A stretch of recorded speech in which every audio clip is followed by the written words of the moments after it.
Fry চিকেনের একটি popular recipe. প্রথমেই বলে রাখি, কেএফসির অথেন্টিক রেসিপি জানা কিন্তু কারো পক্ষেই সম্ভব নয়। বাট এতটুকু বলতে পারি, এই রেসিপি ট্রাই করলে এর টেক্সচার ও স্বাদের খুব একটা তফাৎ হবে না। আর এই রেসিপিটি আমি তৈরি করেছি সম্পূর্ণ ঘরোয়া উপাদানে, যাতে আপনারা সহজেই তৈরি করতে পারেন, এবং সাথে রেখেছি কিছু চিকেন টিপস। তাহলে আমরা আজকে তৈরি করছি কেএফসি স্টাইলের ফ্রাইড চিকেন বানানোর জন্য আমি কিছু চিকেন ড্রামস্টিক নিয়ে নিয়েছি। এগুলো কিন্তু বাটার মিল্কে সোক করে রাখতে হবে। তার জন্য আমাদের প্রয়োজন কিছু বাটার মিল্ক।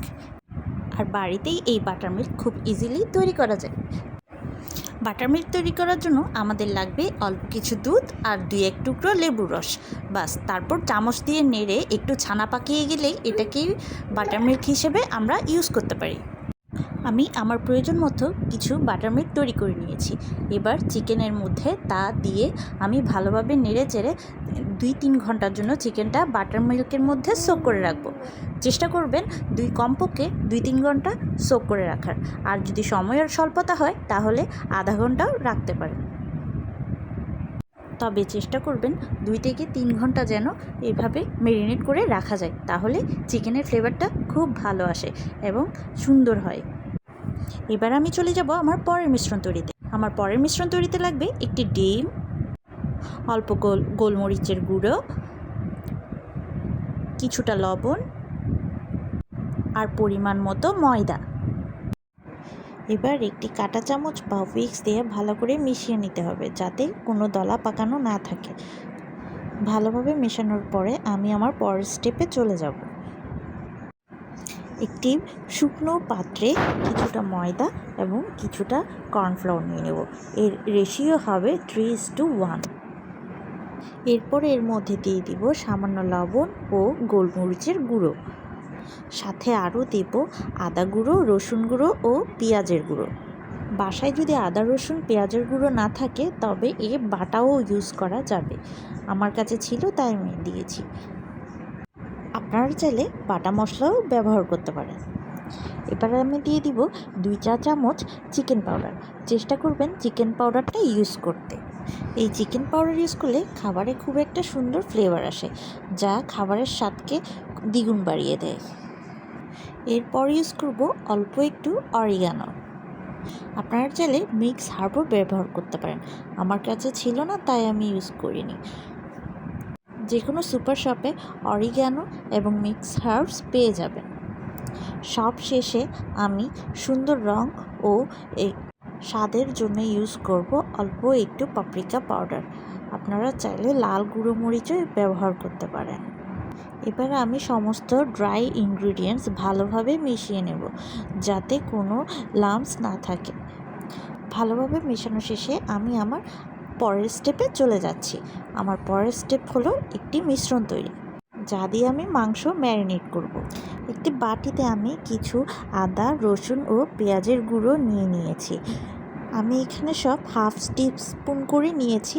আপনারা আপনাদের চিকেন অনুযায়ী নিয়ে নিতে পারেন। এরপর এর মধ্যে আমি কিছুটা সাদা তেল ইউজ করব। তারপর এর মধ্যে আমি দিব কিছুটা মরিচের গুঁড়া, কিছুটা গোলমরিচের গুঁড়া, অল্প পরিমাণে চিনি, একটু লবণ আর অল্প একটু ম্যাজিক মশলাটা অপশনাল। আমার ভালো লাগে তাই আমি দিয়েছি, আপনারা চাইলে নাও দিতে পারেন। তারপর এটিকে আমরা ভালোভাবে চামচের সাহায্যে মিক্স করে নেব। ভালোভাবে মিশিয়ে নেওয়ার পর আমরা একটু ওয়েট করব। এবার আমরা বাটার মিল্কে সোক করা চিকেনগুলো আস্তে আস্তে একটা একটা করে তুলে নিয়ে পাতলা সুতি কাপড়ে অথবা টিস্যুর মাধ্যমে মুছে নিব। চিকেনগুলোকে এমনভাবে পানি ঝরাতে হবে যেন চিকেনের মধ্যে কোনো পানি না থাকে, চিকেনটা ড্রাই থাকে। এবার পানি ঝরানো চিকেনে আমরা আমাদের মশলার মিশ্রণটা ঢেলে ভালোভাবে ম্যারিনেট করে নেব। মশলাটা এমনভাবে মেশাতে হবে যেন প্রতিটি চিকেনের ভেতরে প্রত্যেকটি মশলা ঢুকে। মশলা ভালো করে ম্যারিনেট করার পরে আমরা কমপক্ষে আধা ঘন্টার জন্য এটা রেস্টে রাখবো। এতে করে চিকেনের মধ্যে মশলাটা ভালোভাবে ঢুকবে। এবং চিকেনটা ভিতর থেকে জুসি থাকবে, ড্রাই হয়ে যাবে না। এই ফ্রাইড চিকেন তৈরিতে ম্যারিনেশনটাকে খুব বেশি গুরুত্ব দিতে হবে। যত ভালোভাবে ম্যারিনেট করা হবে আমাদের ফ্রাইড চিকেন তত বেশি জুসি টেন্ডার হবে, খেতে খুব সুস্বাদু লাগবে। আমার মশলা মাখানো শেষ, এবার আমি এটা আধা ঘন্টার জন্য রেস্টে রাখবো।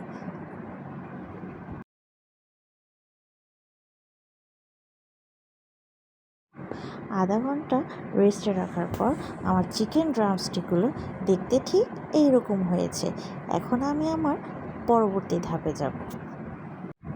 পরবর্তী ধাপে আমি যে প্রথমে একটি ডিমের ব্যাটার তৈরি করেছিলাম চিকেনগুলো সেই ব্যাটারে চুবিয়ে তারপর ড্রাই ইনগ্রিডিয়েন্টস দিয়ে হাত দিয়ে চেপে চেপে মাংসগুলোকে কোট করব। এই ধাপটা একটু ভালো করে লক্ষ্য করবেন কিভাবে আমি চিকেনগুলোকে কোট করছি, এটি খুবই ইম্পর্টেন্ট। প্রথমে আমি একটি ম্যারিনেটেড চিকেন ভালোভাবে মশলা মাখিয়ে তা আমার তৈরি করা ডিমের ব্যাটারে ডিপ করব। মিশ্রণটি মাংসের চারপাশে ভালোভাবে মাখিয়ে নিয়ে আমি এবার আমার শুকনো উপকরণে তা ঢেলে দেব। এবার খুব ভালোভাবে লক্ষ্য রাখবেন আমি কিভাবে ময়দার মিশ্রণটা চিকেনের সাথে মেশাচ্ছি, এটা খুব ইম্পর্টেন্ট। প্রথমে আমি হালকা হাতে ময়দাগুলো চিকেনের সাথে লাগিয়ে তারপর হাত দিয়ে জোরে জোরে প্রেস করব। এটি ফ্রাইড চিকেনের একটি ইম্পর্টেন্ট স্টেপ। এর কারণেই ফ্রাইড চিকেনটা দেখতে কেএফসির ফ্রাইড চিকেনের মতো হবে। কেএফসির ফ্রাইড চিকেনগুলো একটু উপরের দিকে এবড়ো তেবড়ো হয়, এভাবে চাপার পরে আমাদের চিকেনটাও ঠিক ওইভাবে হবে। ভালো চেপে নিয়ে আমরা যে এক্সেস ময়দাগুলো থাকে সেগুলো ঝেড়ে নেব।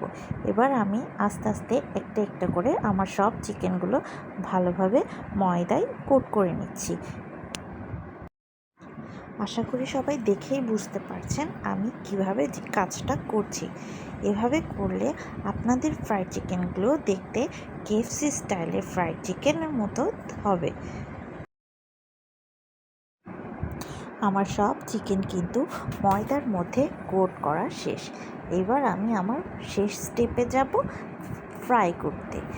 ফ্রাই করার সময় আমাদের গ্যাসের টেম্পারেচার হতে হবে লো টু মিডিয়াম, কারণ না বেশি টেম্পারেচার দেওয়া হলে আমাদের চিকেনের উপরের পার্টটা খুব তাড়াতাড়ি ভাজা হয়ে যাবে কিন্তু ভেতরে রয়ে যাবে কাঁচা।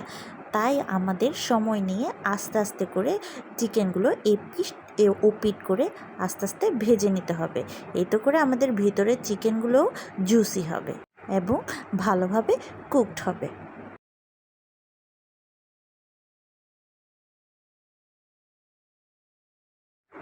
আমি এবার আমার সব চিকেনগুলো আস্তে আস্তে সময় নিয়ে এপিট ওপিট করে হালকা বাদামি করে ভেজে নিচ্ছি।